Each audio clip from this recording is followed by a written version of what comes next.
Décidons Paris, qui est le nom de les listes citoyennes que je conduis en binôme avec Vikash Dorasso et qui sont soutenues à la fois par la France Insoumise, par le Parti de la Révolution écologique pour le vivant et pour une écologie populaire et sociale. Pour nous, nous estimons qu'il faut décréter l'urgence du droit au logement, c'est-à-dire le titre d'une tribune qu'on a fait paraître aujourd'hui dans Libération. Il faut décréter l'urgence du droit au logement et bien prendre conscience qu'on doit combattre la finance. La finance, c'est le cancer à la fois de notre planète, c'est le cancer de notre économie et c'est le cancer de la capitale de Paris. Quelle est la situation dans laquelle nous sommes? On est face à un gouvernement, et Christophe Robert l'a bien dit ce matin, qui s'attaque très violemment à la question du logement social. On ne va pas revenir sur l'ensemble de ces attaques, que ce soit dans la loi Elan, l'attaque sur les APL, et en même temps la façon dont il s'attaque à la fois aux bailleurs sociaux et aux collectivités et à tout le système de redistribution des richesses au mépris du logement social.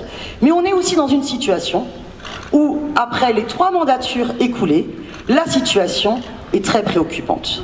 On a une ville qui s'est gentrifiée, qui s'est bétonisée et qui s'est privatisée.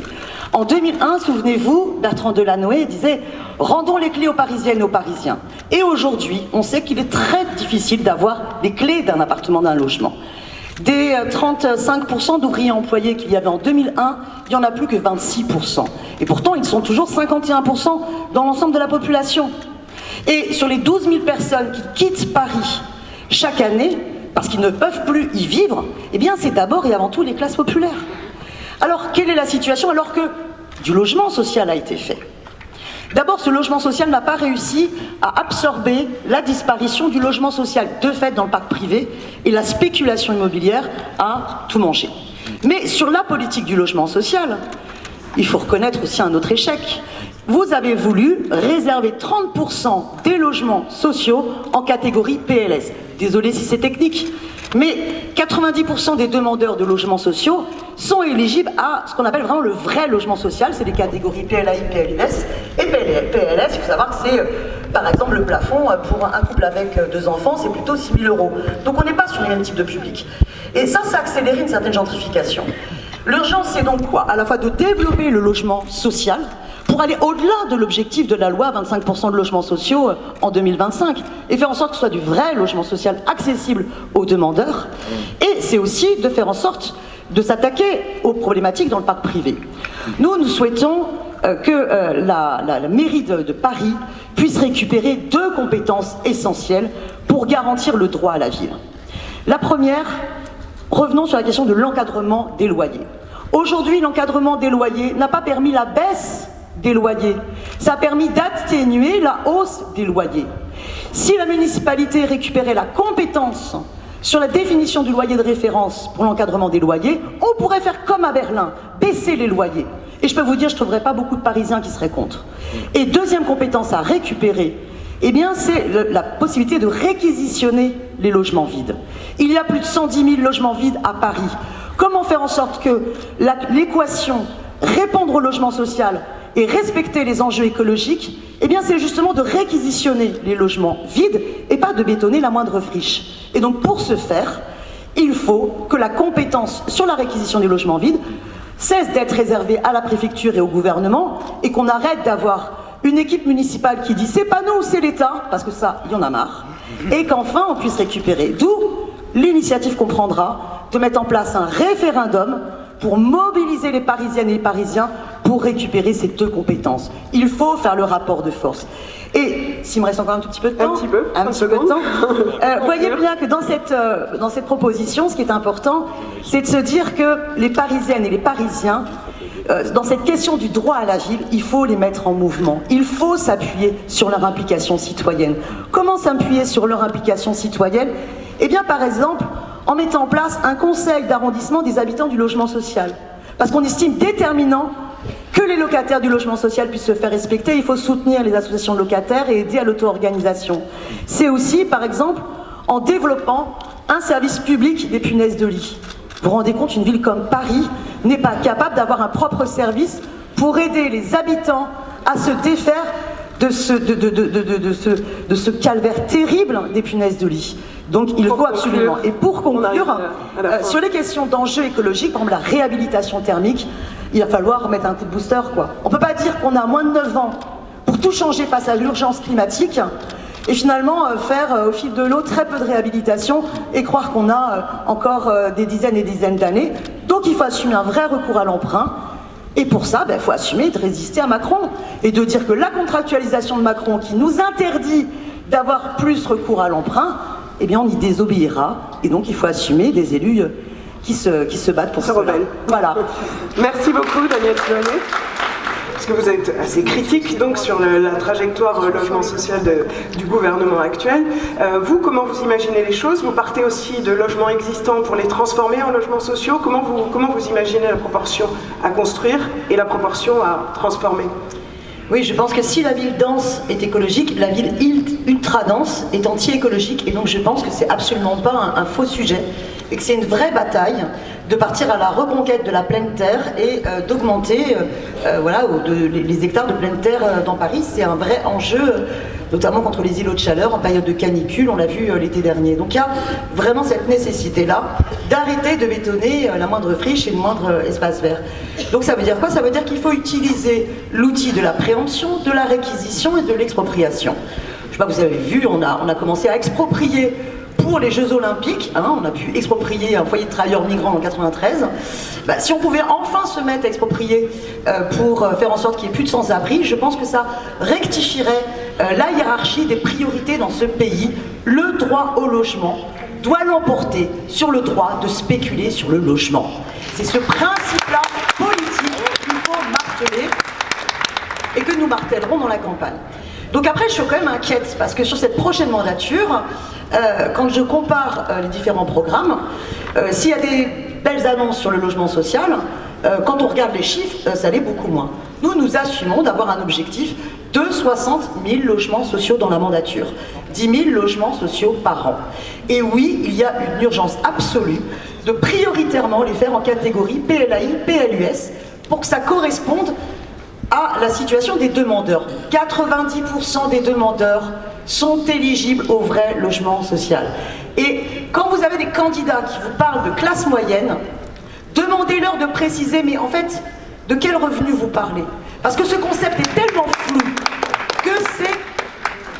que c'est un leurre. Voilà, on fait croire à tout le monde qu'il fait partie de la classe moyenne sans préciser. Sur la question de l'objectif de la loi fixée de 25% de logements sociaux, soyons aussi très exigeants. Nous, on veut aller plutôt à 30% de logements sociaux, mais surtout ce que l'on souhaite, c'est qu'on se préoccupe du vrai logement social, que le logement intermédiaire ne soit pas comptabilisé dans le logement social et que le logement, par le biais de l'Office du foncier solidaire, c'est-à-dire, vous savez, cette déconnexion du foncier et du bâti qui permet, avec des clauses anti-spéculatives, d'avoir accès à la propriété en divisant par 2 le prix à l'achat, c'est une bonne mesure, à partir du moment où on ne l'intègre pas dans le logement social, sinon la belle arnaque. Et c'est pas gagné, et c'est pas précisé. Attention. Donc, non, là-dessus, il y a... alors, en tous les cas, pour nous, il n'y a aucun sujet. Très bien, parce que ça n'a pas été, il n'y a pas plus tard. C'est totalement clair. Donc que le logement intermédiaire non plus ne fasse pas partie du logement social comptabilisé. Attention à cela. Pour que ce soit vraiment la loi social, accessible aux demandeurs de logements sociaux. Ensuite, oui, la question de la réquisition des logements vides est essentielle parce que c'est l'organisation même de la rareté et donc la réalité des logements vides qui participe de la spéculation immobilière. Donc la bataille contre la spéculation immobilière passe par cette application de la loi de réquisition dont on doit exiger de récupérer la compétence au niveau communal, quitte à utiliser le référendum, la mobilisation des Parisiennes et des Parisiens. Mais ça j'aimerais pas alors construction et réquisition. Eh bien, justement, il faut prioriser par le biais de la préemption, par le biais de la réquisition et par le biais de l'expropriation. Mais encore une autre chose. Moi, ce que j'ai remarqué sur la précédente mandature, c'est que dans la politique d'urbanisme de la ville de Paris, avec monsieur Jean-Louis Missika, votre bras droit en la matière, bras très à droite, parce que dans la logique, c'était vraiment une logique très libérale, les dispositifs Réinventer Paris ont organisé un monopoly de Paris. C'est-à-dire, vous aviez un plan de Paris, et sur certaines surfaces, eh bien là, on laissait les promoteurs privés se faire plaisir et décider de la fabrique de la ville à la place des élus. Et vous avez ainsi un bon nombre de projets de bétonisation et de spéculation qui se sont mis en place pour le bonheur des intérêts privés. On ne découpe pas le patrimoine de la ville pour faire plaisir aux promoteurs privés. Et c'est par ces politiques-là que la ville aussi a participé à l'augmentation de la spéculation et du foncier. Oui, Madame Simonet, juste, il y a quelque chose que je n'ai pas compris. Donc ça veut dire que vous parlez de préemption, de mobilisation du logement vacant, de réquisition pour faire du logement social, donc pour les reconventionner en logement social, on est bien d'accord. Ça veut dire que vous n'envisagez pas de construire de nouveaux logements sociaux, ou de construire tout court du logement. C'est-à-dire, vous avez évoqué tout à l'heure la bétonisation, un ensemble de terminologie qui rejoint en fait le sujet que Manuel Domergue pointait, c'est-à-dire que nous on a vu, parce qu'on suit de près avec notre agence régionale de France de la Fondation, l'espace Solidarité Habitat de la Fondation, on a vu que quand il y avait des projets de construction, il y avait des gens qui se soulevaient, des habitants, parfois des partis politiques, pour dire il est hors de question, il faut arrêter, il faut arrêter, il faut arrêter. Il me semble que, enfin il nous semble à nous, mais on n'est pas, c'est évident qu'on ait raison, c'est pas ça que je suis en train de dire, c'est-à-dire qu'il faut qu'on trouve un équilibre quand même.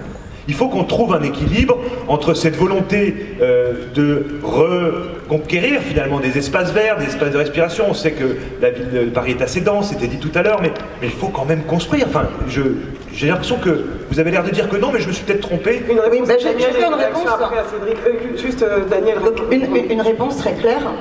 Sur quel foncier vous allez construire ?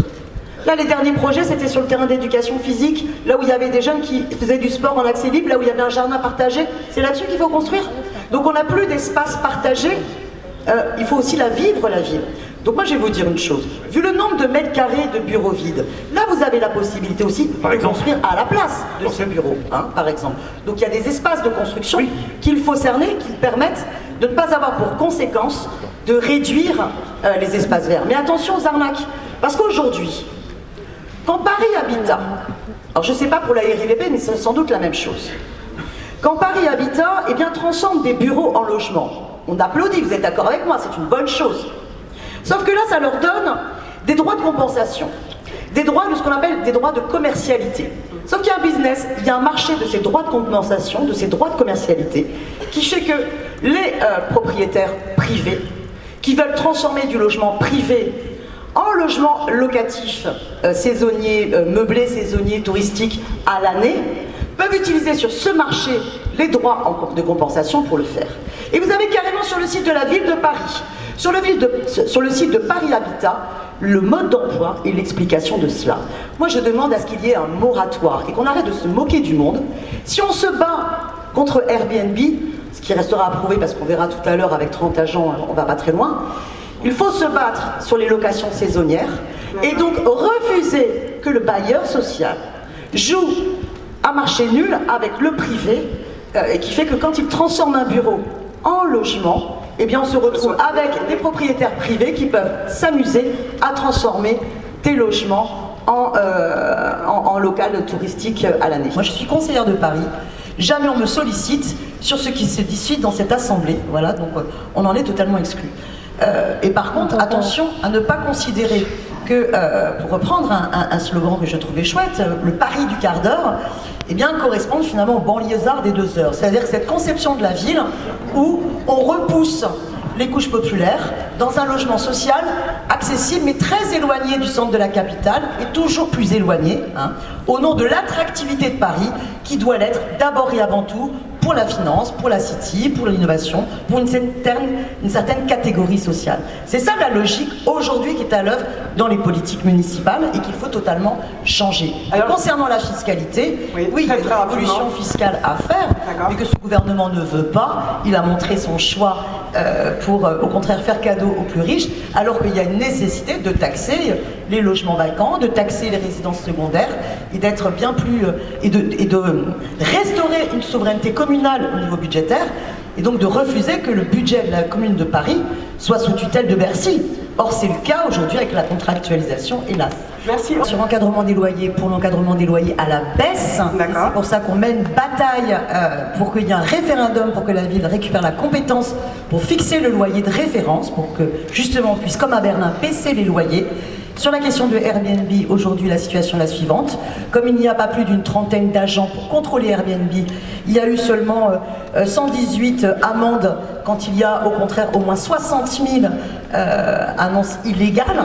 Donc il faut au moins 100 agents pour pouvoir faire respecter cela. Et nos parlementaires à l'Assemblée nationale avaient défendu une réduction à 30 jours le nombre de nuitées. C'est extrêmement important d'être bien plus exigeant. Et il faut aussi ce moratoire pour empêcher la transformation des logements en appartements meublés saisonniers et que nos bailleurs arrêtent de participer à cela. Merci beaucoup. Alors Daniel Simonet, pour votre engagement. Donc oui, nous sommes à Décidons Paris pour la stratégie du logement d'abord et sans conditionnalité, c'est-à-dire que ça doit vraiment bien être compris que le logement d'abord, c'est pas lié à un contrôle social où il faut, voilà, on doit pouvoir bénéficier d'un accompagnement pluridisciplinaire si on le souhaite, mais c'est vraiment respecter le choix et logement d'abord. Par contre, attention, alors, la grosse inquiétude qu'on a vis-à-vis du gouvernement, c'est qu'il a annoncé déjà qu'il voulait baisser les moyens alloués à l'hébergement d'urgence. Or, on sait, vu la crise de l'hébergement d'urgence, qu'il ne va pas y avoir tout de suite la bascule par le logement d'abord, qui ferait qu'on n'ait plus besoin d'hébergement d'urgence. Et notamment, on a très peur, vu le côté quand même très, très dur des lois, notamment asile-immigration, que la volonté du gouvernement soit de supprimer les moyens en termes d'hébergement d'urgence en direction des personnes en situation administrative irrégulière. Donc ça, c'est notre crainte. Par ailleurs, il y a toujours une urgence au niveau de l'hébergement. Nous, on a calculé que plutôt que de mettre l'argent dans la police municipale, les 60 millions d'euros, si on le met en place d'hébergement, eh bien, on peut faire 4 700 places d'hébergement à l'année avec un accompagnement social. Ça nous semble prioritaire. C'est aussi de cette façon-là que l'on pose la question de l'urgence absolue de faire respecter le droit au logement. Merci beaucoup, merci pour